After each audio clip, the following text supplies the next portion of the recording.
McLovin. Yeah. His name on there. Yeah. It's a whole thing about them getting a fake ID there in high school. It's a whole thing. Oh, okay. It's pop culture, young man. All right, let's get it started, man. Everybody start down here. Share whatever you can on thing. We're live on everything. YouTube, Facebook, everything. Instagram. Yeah. On everything. Everything. Everything. Go ahead and get people in this thing real quick. Let me work my magic. Go ahead. I got a couple fingers. I don't do something with them. Pause. Cause that was crazy. that was crazy. All right. We started off early. I'm in a good space. All right, well, that's good. What space were you in before? I was in a good space in general, but I'm in a good space. I'm having fun. All right, today. All right. You guys tapped in, everybody live. Let's go on. Come on now. We about to get it started. As y'all know, we got a special guest. Read the title. Y'all see who it is. We about to get it started in just a second or whatever. So I want everybody to start sharing. Let's get it going. Y'all ready? Subscribe. Let's share a little bit though. How y'all doing? How's the week going for everybody? Let's do that before we go get started. Dr. C, how you doing? How the week been going? Because I know you always working. It's good. It has been amazing. Are you still in Carolina working? No, I'm at home. Oh, okay. I'm back in the DMV. Okay, that's right. Get that money and go. Yep, Dr. C said, I didn't listen. Like my pastor say. They said, I didn't come here I didn't come here low, but I believe strong. Huh? What you saying, Steven? Oh, no. Somebody in the comments already. She be calling me my ass government. So shout out anybody that's on. I know you call my government name, so I'm gonna quit answering. He said, "Hey, you know what love?" He said,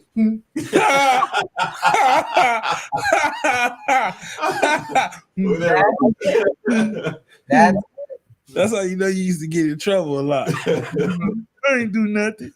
Right. Do it. All right, man. Let's get it cracked. Let's get to it.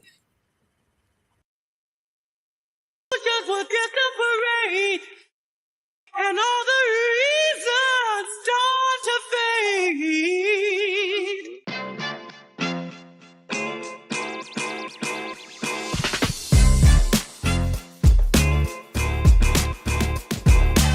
What's up, everybody? Welcome to Reasons, the show where you can give your reasons why you think what you feel about what we're talking about today.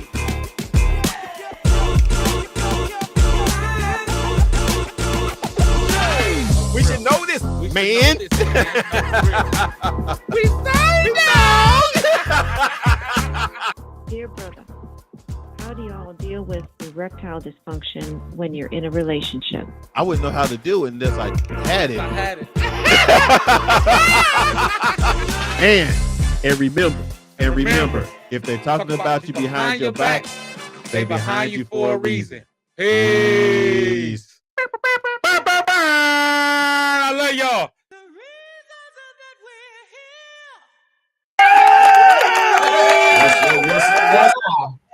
It's Reasons, y'all, where you give us your comment as what you think about the conversation we having for today. It's your boy Fuel in the house. Fat Boy in the building. You already know what type of time we on. We are here. An amazing Dr. C. What's happening?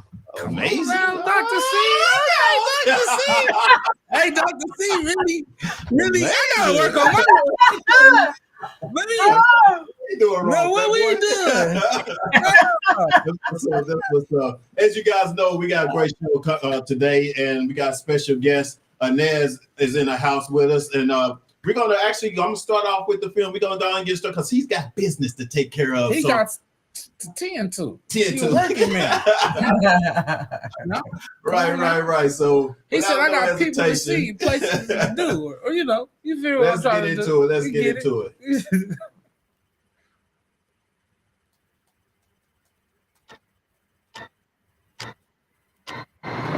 You ever feel like there's moments where you could be doing so much more?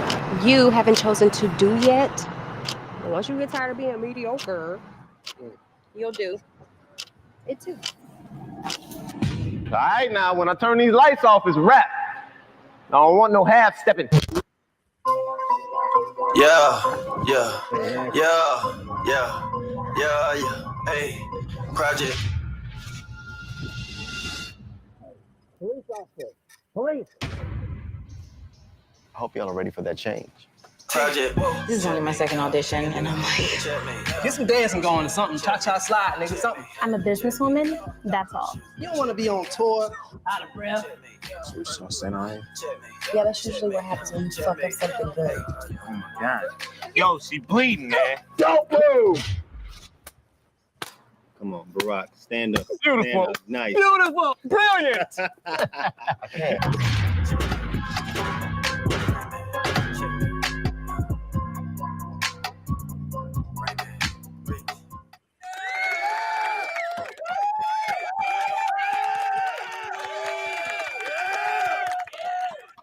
Yeah. That's good. It In looks case good, y'all didn't actually. know, Yes, it does. yeah, man. Hey, dog, I'm impressed. Yeah. I'm impressed. You know what I'm saying? So let's get him in here, Man, you come on, guys. man, 'cause I got questions. Inez Rome Silver Cotton is the founder of Blank Canvas, a producer, writer, and actor. He is a choreographer, dancer, dance instructor, and event coordinator. He attended Florida A&M University, where he majored in theater. After leaving Florida A&M University, he moved to Los Angeles to further his skills. Inez Rome interned at Debbie Reynolds Dance in Second City, Hollywood. Okay, big dog. I knew that. Didn't I do that? I think I did that.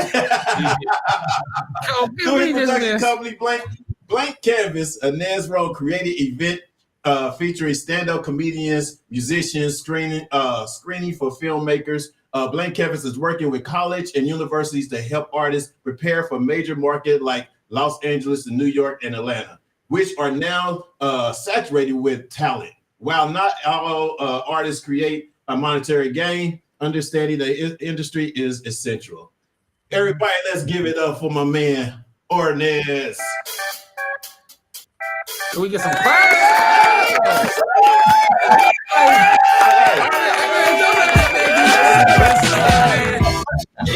Sanford, son, this is crazy. There you go. Okay. Pros over here. See, man? How y'all doing? What's How up, you doing, big brother? dog? Thank What's you, up, man. Thank you for coming, man. I appreciate you for gracing us with your presence, for real. Well, Thank you for having me, man. Thank you for taking the time out. Yes, sir. let me start off, man, because it's kind of weird. It's kind of crazy for me because, you know, I don't remember. How did we end up meeting? Mom definitely, you know, she played the connection role, but the first time was me. I pulled up to your studio. I done been to like 2-3 of your studios, still waiting on fuel to pull up. Yeah. No, I thought it was weird because the reason I asked that is because of the fact that, you know what I'm saying, me and Rhonda have been knowing each other since we were kids or whatever, right? And, you know, just to be here in LA or whatever and to run into Inez, you know, as a, you know, and knowing the talent that he has and everything. And I always knew he was going to, you know, grow and do something, you know what I mean? I mean, we was already grown, but I'm just saying. I mean, I just knew you was going to, you know, make something out of what you were doing because you do so many things like dance and you even rap. Though. I remember you rap. We was in the grocery store. You was rapping and shit one time. I was like, "Get the hell out of here!" You know. Well, it's in the family. The music running the family. So yeah. Sides, So tell us, man. I mean, you in the movie film business right now and everything. So give us a little bit about the project that you're working on right now.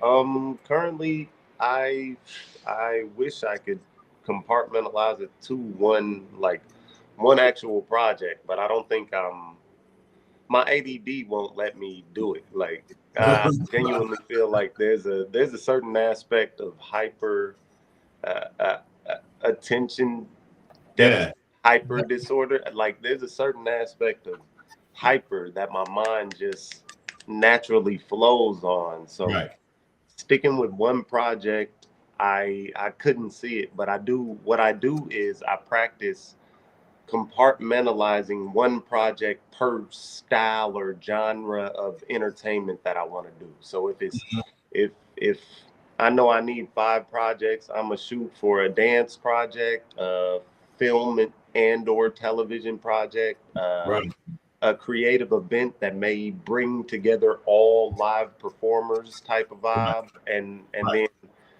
and then even kick it out to a celebrity basketball game type vibe, because things like that allow for the artist to be a regular person. You get what I'm saying? Like any different way to create something that not just the audience feels, but the person helping you create it feels it. Yeah.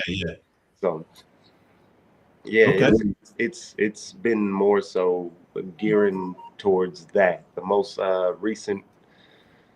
recent thing that I've been focusing on is this project called Catalogs, where we're taking and giving people the opportunity to perform 2 of their own songs and then maybe 1 song from a past catalog of an old head, and on some in a way it gives respect to the people who created the sound first, but it also gives people the ability to see that bridging of gaps between old school mute sounds and new school sounds. Karaoke is cool, but not everybody got that voice when it comes to karaoke. Exactly. Well, tell us more about the film, man. As far as the you're going to be doing sitcoms now, right? Of those or what? Yeah, that's the goal, and more so drama based series ideas.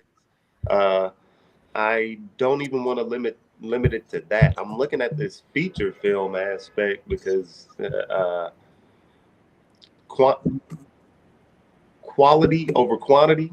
But if you're able to produce just as fast and keep the quality, like there's an advantage that comes with that. And I feel like feature films can be a new way for independent artists.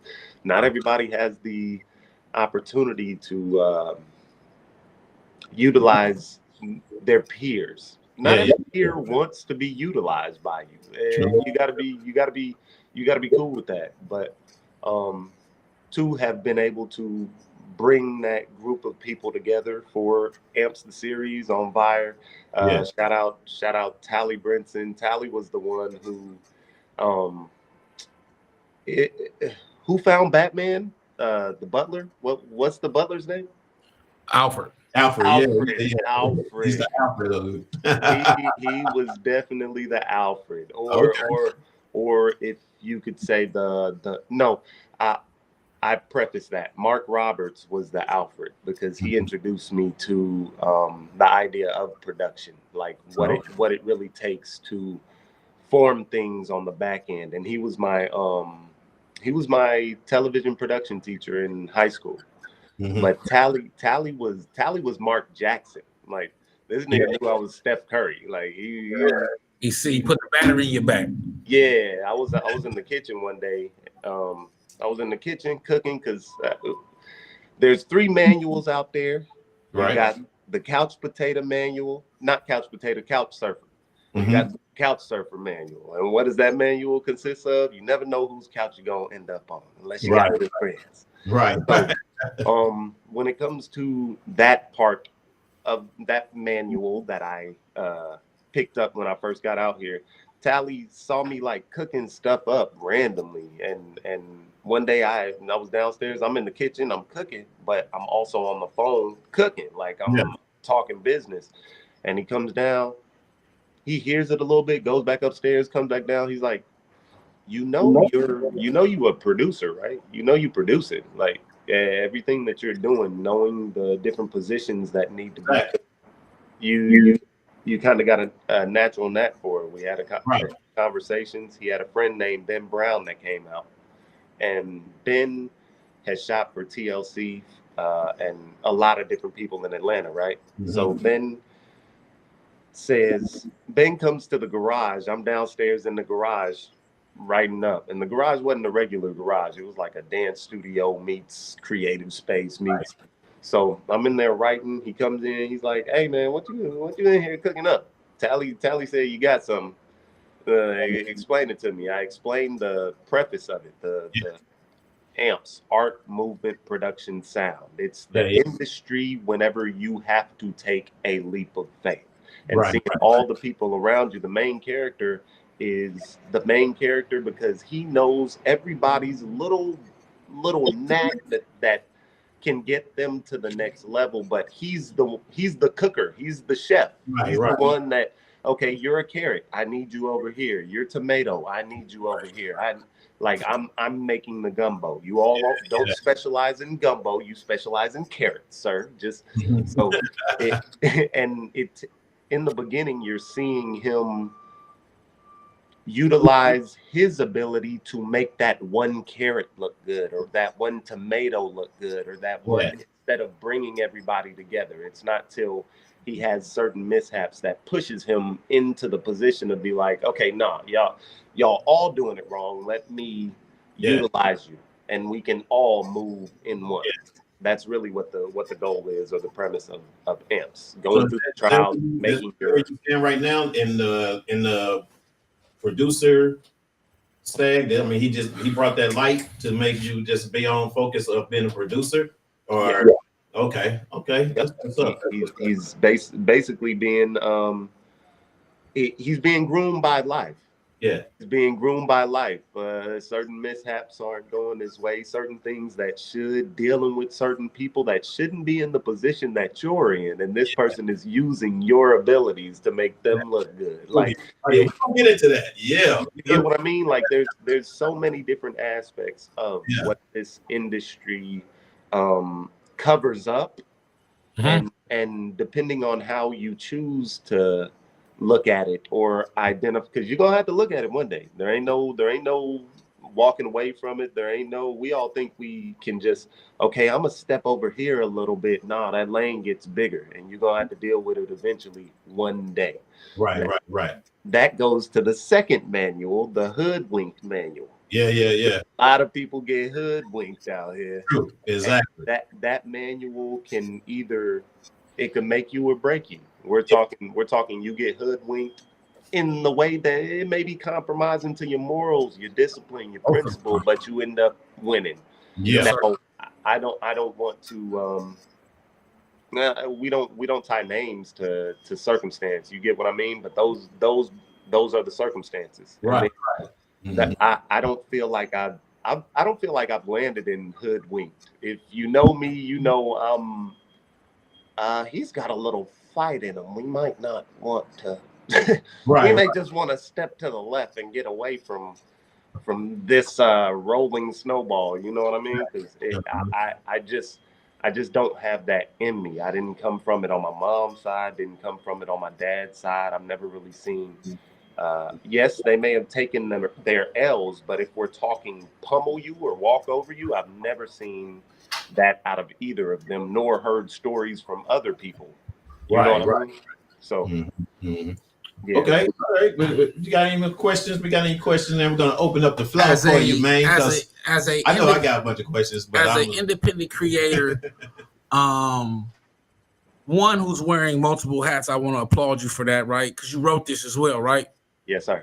Okay, so with writing a series, right, that carries legs, how are you staying in budget? Because I know you have some type of form of budget, one, and then two, how are you finding your locations, right? Because as an independent creator, I know that there's different nuances, right? And there's different ways that you are finding ways to get the shot and get this job done that the big budget theaters don't have.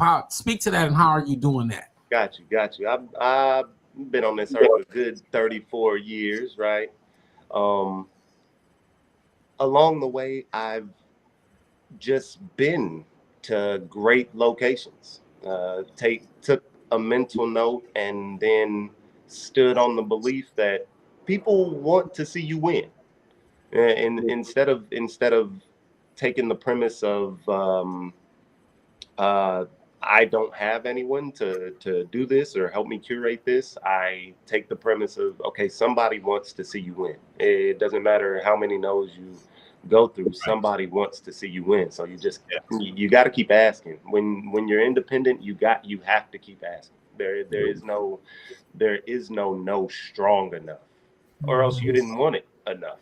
So when it came to the locations, it was me just keeping going. And when I finally got to that point of I got the resources to do this, before I looked up, I was working out of a dispensary at the time. They let me use the location to shoot. I had plenty of different people that I had already spoken with, like friend wise, that had apartments or different locations. It got down to the aspect of me being so involved in the dance world also gave me the different studios that I can use. Right. And you start to see where your petals are coming from. If you're blossoming, you start to see where your petals are coming from. Right. There's no way you could miss it if you're blossoming, because it takes the person seeing the light shining on you. It takes the person really taking a chance on you. So I will say I've never wanted to be it was all me. Do I feel capable of that? Yes, but I think other people see that as well, and that innately, okay, let me get this nigga a hand up. What you need? What you need within reason, right? So, and also the biggest component that is hidden in the heat, and I still allow them to be hidden, but eventually we're coming to the forefront type energy. My business partner Chris has really like. This guy has been a fuel to a fire that I don't think he realized. You know what I mean? Not truly. It's like you see one good thing and it's like, let's see what that could blossom into. But then to move to LA from Dallas, having met him once, then we go 5 to 8 years doing business, but having not met up again. Like we had only seen each other twice in 10 years. Yeah. And he, you got something. Like, what are we doing? How are we moving? What are we doing with this brand? How are we building the brand? What are the necessities? I can help you with the legal. I can make sure the paperwork aspect is taken care of, so we're never having to deal with any side problems, any unforeseen mishaps. There won't be any copyright issues like that. Those type of things are what mattered so much to me, so that I can stay creative, literally stay head to the ground. Okay, I'm never going to run out of creative. There is no writer's block unless I live on that block. You get what I'm saying? Like, So as far as like, did you have a question, Ron? No, go ahead. You can go ahead first. As far as your team, I mean, is there like especially like the actors that's in the film that you have, whatever? Are there's main actors that's gonna constantly work with you as far as, or like what's your? I don't see. I guess I don't. It's not that I don't see it in a way of yes or no, but you just never know where people's careers do take them. Now, when it comes to amps, proper budget, proper attention, of course, getting people involved is what makes everything easier. But as far as any other project, I'm open to work with anyone willing to put in the time. And not just not just the time. We look for a certain level of talent when we're doing a certain level of creative. You get what I'm saying? So everything applies where it's supposed to apply. But I genuinely look for the people that commit to themselves first and foremost, because even when you come over here committing to the journey, you're in the journey because you know you yourself. It's not based on you knowing me or you fully knowing where this process is going to get you, but you know where you're going to end up. And Kelly, that's not real easy to come by. You know what I mean? That's actually dedicated or you know, doing the craft because they love it or whatever, and stick with, you know, whoever to climb. You know what I'm saying? And we're talking over 10 years of me just doing arts. You get what I'm saying? There ain't been no 9-to-5 funding my backside. I've had help from family, but I even in those, I'm not expecting right, you to fund my full-on project. Do I have hopes? Right, don't rule it out. I hope you will. But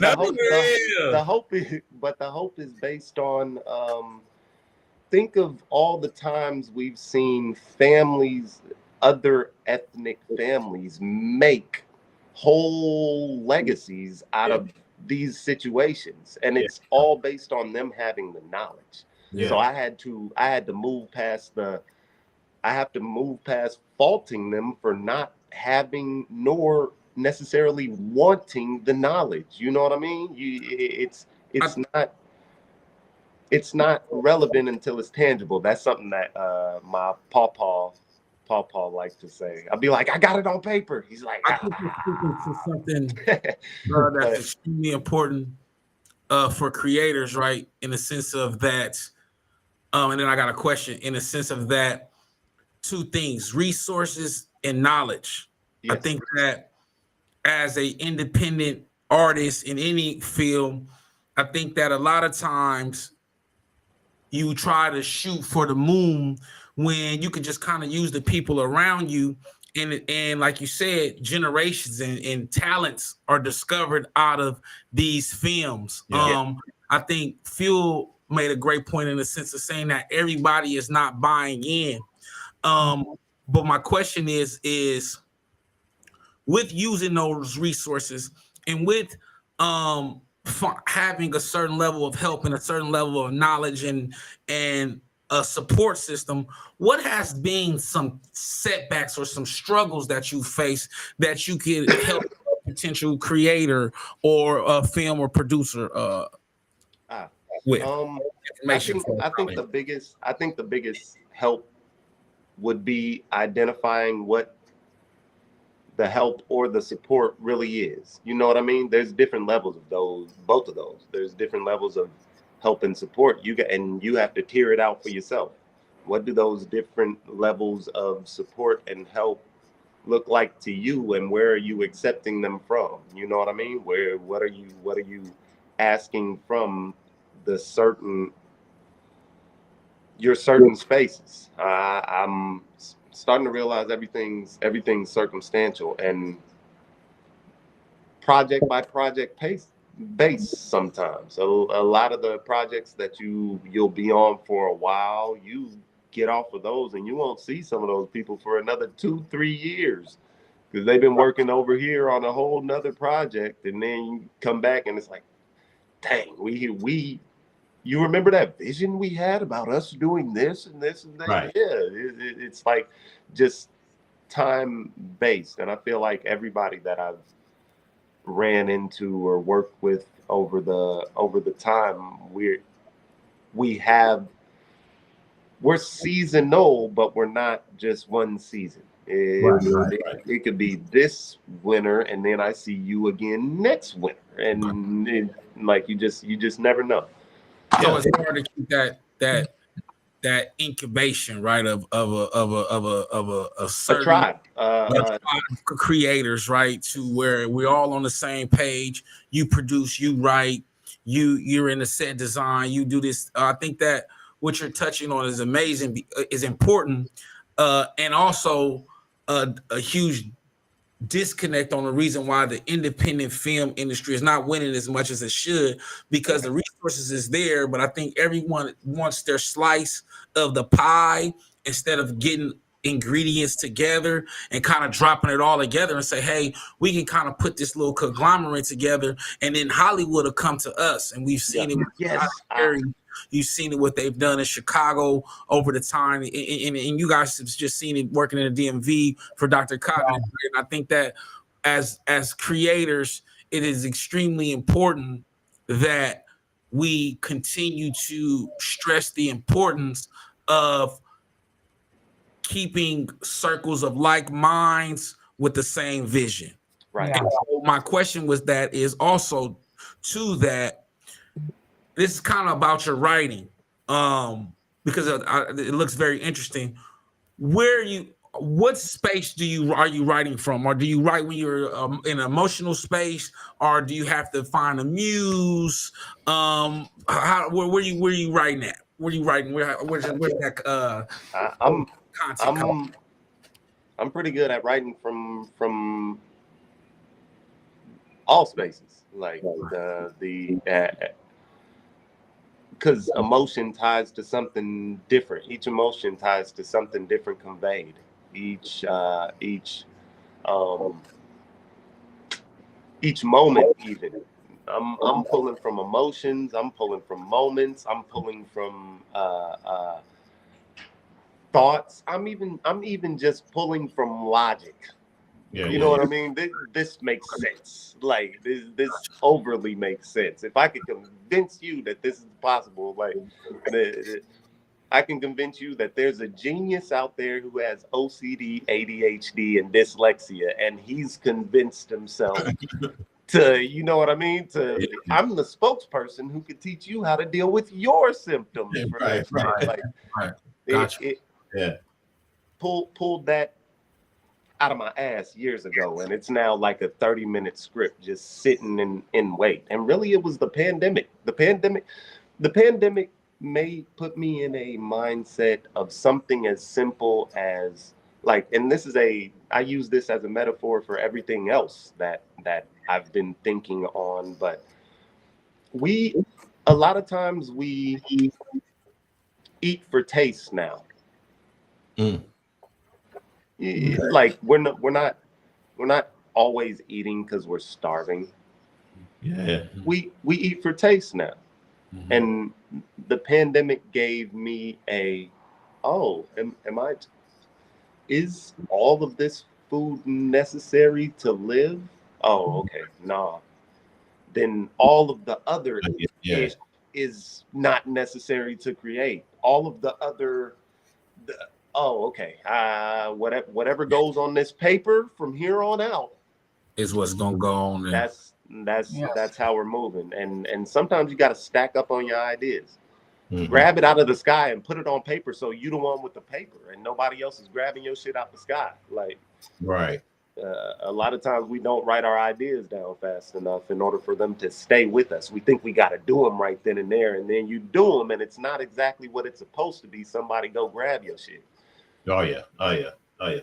Well, you got to have the comfort and the understanding of knowing that once you have written this on paper, you have committed to that, and that has committed to you. You've already grabbed it out of the ether, so no one else is thinking about it. And if they are thinking about it, guess who they came to in order to even think about it? Think about it, right? You. Exactly. Yeah.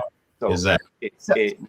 A lot of these things were, I know my generation I ain't talking like this on this. This is based on this conversation, this even openness for knowledge. You know what I mean? And being downloaded, dropped into, I know how aligned I am. That's all I'm saying. I stay very in tune. This ain't book knowledge. This is birth knowledge. And whew, I think I just coined something. I like that. This ain't book knowledge. This is birth knowledge. I like that. So now that you just finished the project, what's that? So you just finished the project. So can you tell the people about the project, who you worked for, and just your experience? And then the second part is what you have coming up in March of 2025. Okay. So I had the privilege of going to North Carolina, working as first AD on a project titled Deceitful Lies, produced by Rhonda Cotton, executive produced by Krishna Murray, and directed by comedian Rodney Perry. And I'm a stiffler. Like mom was asking me for like 3 years, yo, you come up here, just PA a little bit, and I'm so hard headed. Like no, I'm not leaving here to no. Yeah. But I feel like that was just right time, right place. Because when she asked this time, I was genuinely in a place of I believe in signs. 3 days prior to her texting me texting me to call her and asking me, I just heard the words, "Just say yes." I was at church, and I go to One LA, and Tiffany is on. She's on the stage. Sometimes you just gotta say yes. Yeah. That's the first time that I felt it though. Like I knew for a fact that it was talking to me. So I felt it. I sat up in my seat. I took note of it. Boom, wrote it down. The next day, it was 2 back to back. One of them was on the radio. Sometimes you just got to say yes, man. Something like that. And then I get out of the car and I'm walking in somewhere, and the third one slapped me in my face because when I pull the door open, it's the Uncle Sam pointing. It's the old school joint. I ain't even seen one of these posters in fucking 15 years. Like, what are we talking about? Right. So I'm like, okay, I'll know what that is whenever. Sure enough, next day, mom called, and I had a moment where I'm on the phone with her, and I'm trying to keep because I done said no for so long. There's still a little bit of ego in there. You know what I mean? Like I'm working on myself, and the only thing, you know what? Let's just do it. Yeah, let's just do it. Like just trying to working on me at the same time. I'm cool enough to know what I have to work on, but give me the grace to be me. Give everybody the grace to be them. Some people just working on them in silence. You know what I mean? So I had that moment, and going up there, I realized yes, it was for the work, but it was more so for my want for a village. For it to already be attached to mom, it made it easily acceptable, even for myself mentally. A lot of times we just got to accept some stuff. Yeah. And then sometimes it is a timing thing. You know what I'm saying? It's something. I mean, look how long I've known you, whatever, and just the time was just right to even do this. You know, this interview that we're having right now. We could have pushed it and rushed it as much as, like you say, you've been to the studio and stuff like that. So everything is a timing to it. Is what I feel about it. But I'm not gonna lie. I always feel like it's on time. So all right, help me real quick because I got a question. When you know what you know, how is it? What? All right. This is a good question. A lot of quote unquote young niggas, they know what they know. I'm one of those young energy, you know what I mean? Yeah, I know. But I have a certain knowledge that I do have, and with that, I know that all of the tools that I've always had could work for the advantage of whoever I am pressing upon for us to do work. You get what I'm saying? So whether it was 3 years or the first day, I'm gonna feel the same way. I don't know if anybody else feels that way, you know what I mean? But that's genuinely how I've always worked. And all the best things that came out were the things where they connected mostly to my passion. People see that fuel, they see that fire, and it's really enough to carry a team when you understand it. But we don't come from knowledge of sometimes, and I feel like that's what that's been one of my biggest. That's one of my biggest struggles. I press the line. I press the line. But it's not to be negative or confrontational. It's really genuinely based off of having knowledge of. If I know how to do it, how you gonna tell me it can't be done? If I know with my skill, your skill, her skill, his skill, I know y'all's tools. I've seen, I can call them out. You know what I mean? Like I've always been that person. And I think the thing is, I think, to answer that question, I think when we have knowledge of something that we know that we can do, that we know, that we have the tools to do, a lot of people don't see it the way we see it until they see it. Right. You know what I'm saying? And how long we been doing this, Fat Boy? 3, 4 years, 5, 4? Well, since college, right? 3 since we've been doing it for a while. Yeah, and for us, it's kind of like he see what I see. You know what I mean? And sometimes you gotta get around with people that see what you see, no matter what. I mean, we're not out there big yet. We're gonna be there. We already know that. You know what I'm saying? But it's kind of like a lot of people that you're gonna want to join the bandwagon after they see what you've done. You know what I'm saying? And see what you did or whatever the case may be. And some of that takes a little humbleness too.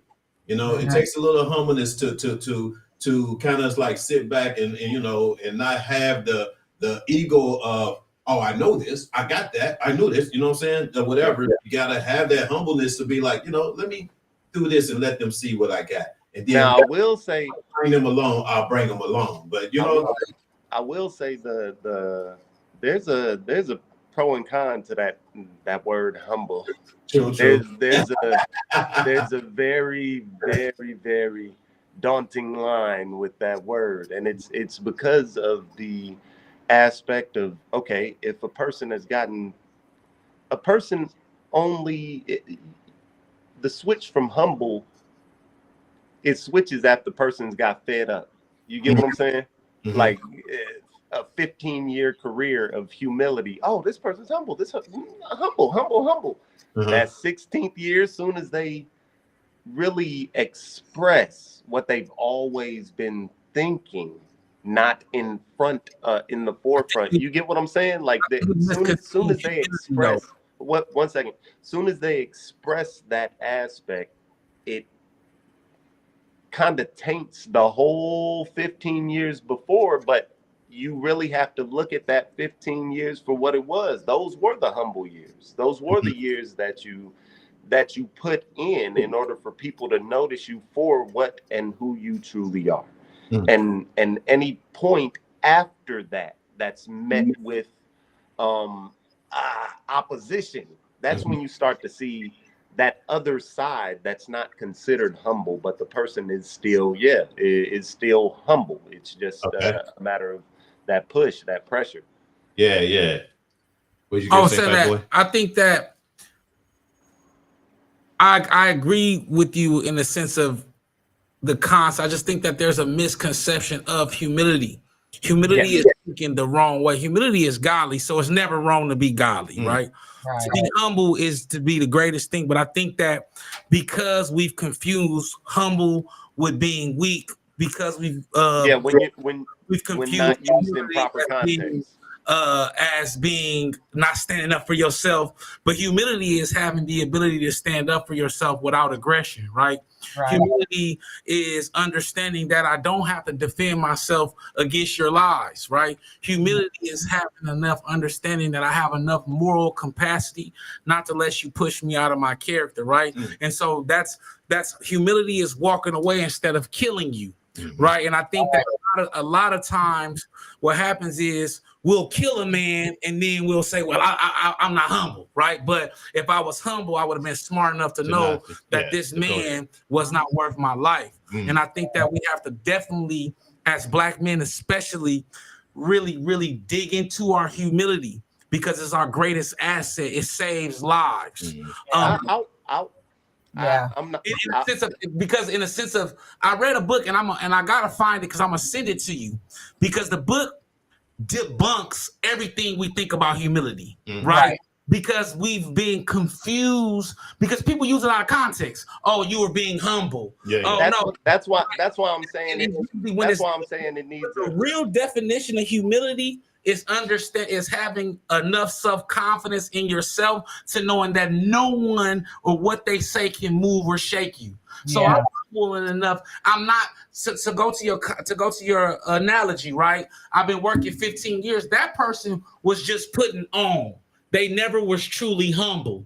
Because when I'm truly humble, I'm comfortable. So every time I took the high road. No. Wait. No, you can't tell me what 15-year nigga I was talking about. I'm talking about a specific aspect of. You get what I'm saying? No, there is a person that does get fed up. I am that person. This is a story. So it's one of those. Right, it's one of those from your humility. No, I didn't get none of this from my humility. I got it from morals, discipline, and principle. I wasn't thinking about humility at all. I'll tell you straight up. I wasn't thinking about being humble. I was thinking about sticking to my morals, my discipline, and my principle. Which is sometimes things fall in alignment, but I don't feel like it should be so much of an emphasis. That's all I'm saying. I feel like humility shouldn't be so much of an emphasis at all, because you'll stop working with somebody just because you don't perceive them as humble. That shit's bullshit. You gotta give people the freedom to be them. Let anyone show confidence how they want to show confidence. If you don't agree with it, walk away. But the aspect of humility shouldn't hold so much weight. Right. Okay. Because not everybody is using it right. Now, godliness, like you said, that can't be feuded. That's how we should always be moving. But that word, you know what I mean? That word gets that's because people have taken it out of context. And I truly the three things that you mentioned are the cornerstones of humility. It's them. Right. When I have a great idea on my moral compass, right, I know you can't challenge me, right? So I'm being humble. But I don't mind the challenge. That's what I'm saying. I like it. But it's not always about the challenge as much as it is about just people seeing you. See, the thing about when we're using, and as Fat Boy says, it's biblically, humility is basically just all the things that you've been given, what your upbringing is, like you said, your morals and values, your discipline, how you present yourself. That's what the humble thing is. It's not about giving the attitude, because guess what? Some people don't do anything, but because of their morals and values, people see them clear. Right. It doesn't have to be a thing that I gotta make myself be known, because whoever I truly am, my core value of who I am as a person, that's who people are wanting to get to know.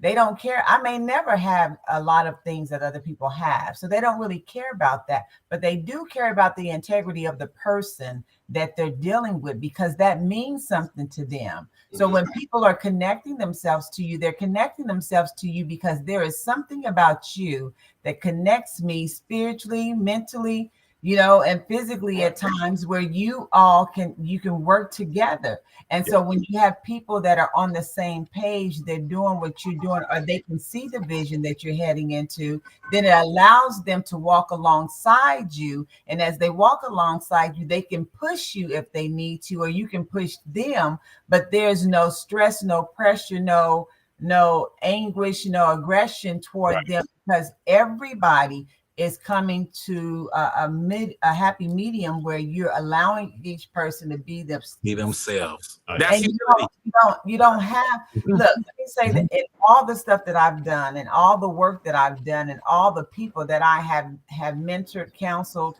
and have been the boss of, You have to learn how to deal with personalities differently. Everybody brings something different to the table. So you got to ask, if I'm sitting at the table and I'm feasting, what do I want from that person's plate today? Because everybody got something to give you. Right. So you got to make a decision. What do I want from that person's plate? Like, what are they bringing in here? We having what do they call them? Them old things when everybody come together, they bring food. Potluck. We having a potluck. So when you bring your potluck, you get to taste everybody's stuff. Exactly. What you like and you don't like, and when you taste it and you see what it means to you, then you can say, okay, well, I had it. I'm not into that. Right. But I definitely get where you coming from, man. The word it's so tacky now, right? They throw it around, humble, do this, and it's perceived the wrong way. And so also also understanding that your take on humble is different than my take. Yeah. You get me? Yep. That's the beauty of this, right? Yep. And you know what I'm saying? I think a big the same person who made the song Be Humble just publicly castrated. Like, you get what I'm saying? Like, it's one of those aspects of right time, right place. Right. I get you. It's right time, right place. That's really all it ever comes down to. Like, to sometimes you ain't got to worry about tiptoeing on. I'm not about to worry. Oh, am I being humble to every person that's in? I do hear you though. Yeah, I just think you just have to, when you show up being your best you, vibrant. People always dig whoever that person is that's showing up authentically themselves. That's the person that people are going to get consistently. Some people can't do it. Some people do it all the time, but it's just showing up consistently as authentically yourself, so people can get to know you based off of you. Now, moving on to March of 2025. Yeah, because we didn't win all this. Hey, I'm gonna bring some word. Yeah, it's gonna be a word. You know? Starting something, man. It's gonna be a word. Go ahead. I'll preface March with I have a few events, things that I'm looking to do more in the convention space. There'll be a few HBCUs we're looking to tap into, really bridge the gap between what the industry could / should be and what it is now. Man, I want to be there. I see a very fine line in that. And if who knows what I'm not limiting anything to our people. I'm light skinned. It's a lot of hours in light skin. So when it comes to the aspect of giving universities, smaller cities, smaller towns the opportunity to tap into the industry without feeling like they have to leave, I feel like we as Blank Canvas Productions can really, start to unify things, give people other outlets that doesn't necessarily force them to leave where they're at, have to go to a LA or a New York or Atlanta at this point. Right. Yeah. Okay. You let me know, man. I'm in direct contact with my mass comm, the chair, and I forget who he is, where he run, but I definitely can get you access to students at Virginia State University. I think that is a great thing, which is an HBCU as well. Yeah. That sounds like that's definitely an outlet we can. So, Mark, so I love the idea. You actually are doing something. I thought that's something that I wanted to do. I think that bridging the gap like you said, and bringing Hollywood to them and showing them that they can make Hollywood right in Virginia Beach, or right in Raleigh, North Carolina. The class of Hollywood, you know what I mean? Say finding the right location and understanding what that means, understanding how to set budget, understanding how to properly cast. It will be a dope idea, and I'm definitely looking forward to that. So yeah, for sure. That's what's up. Yeah. Before we get to go, I know you have to go, man. Bobby Budget said, "What's up?" You see a comment. Yes, that's Nana. Aziza. Oh yeah, Aziza says keeping it simple is key. You don't need a million ingredients for greatness. Agreed. Yeah. That pilot was done for like 6,900. It was like 50 pages. We shot it in 4 days. Yeah. The editing probably 9 to 12 days. It's a get up and go. Use your resources.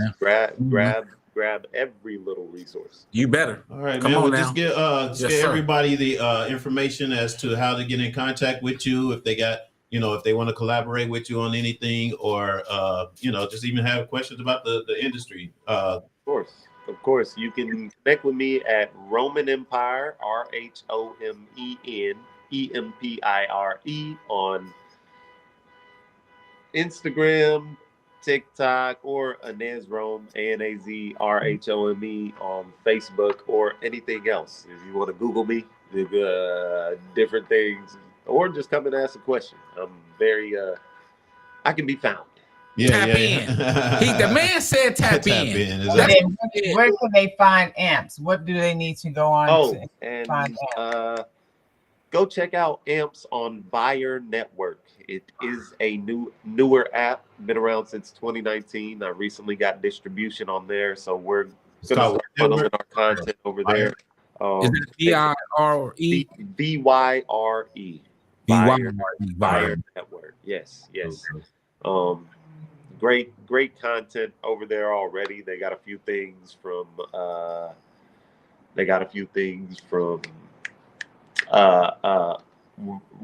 Wallow and what's his name? Gilly. They have something over there.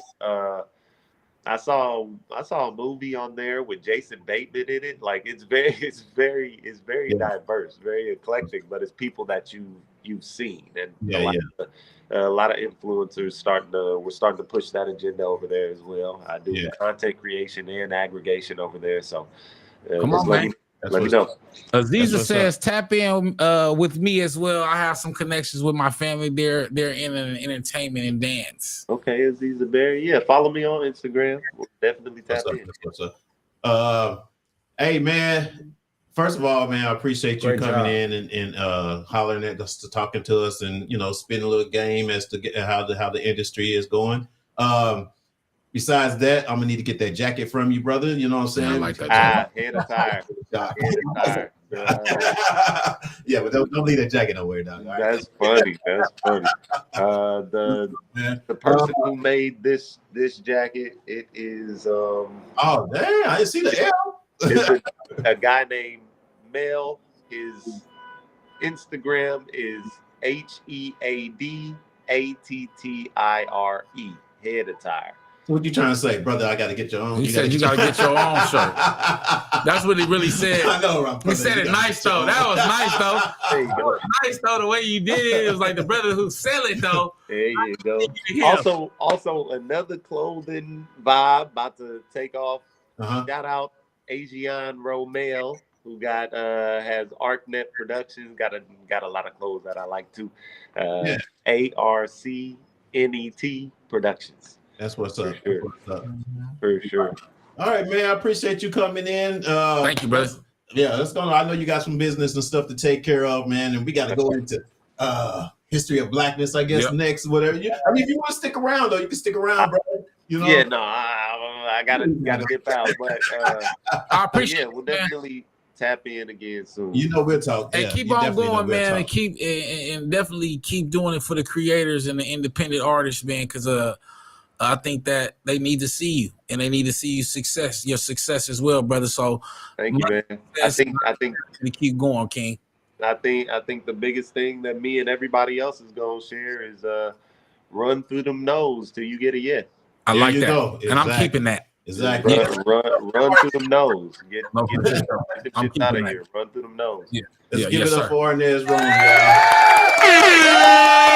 Oh yeah, and birth knowledge over book knowledge. Book Birth knowledge. knowledge over book Knowledge knowledge. over book knowledge. All right, man. And I'm usually the one dropping the bars around here.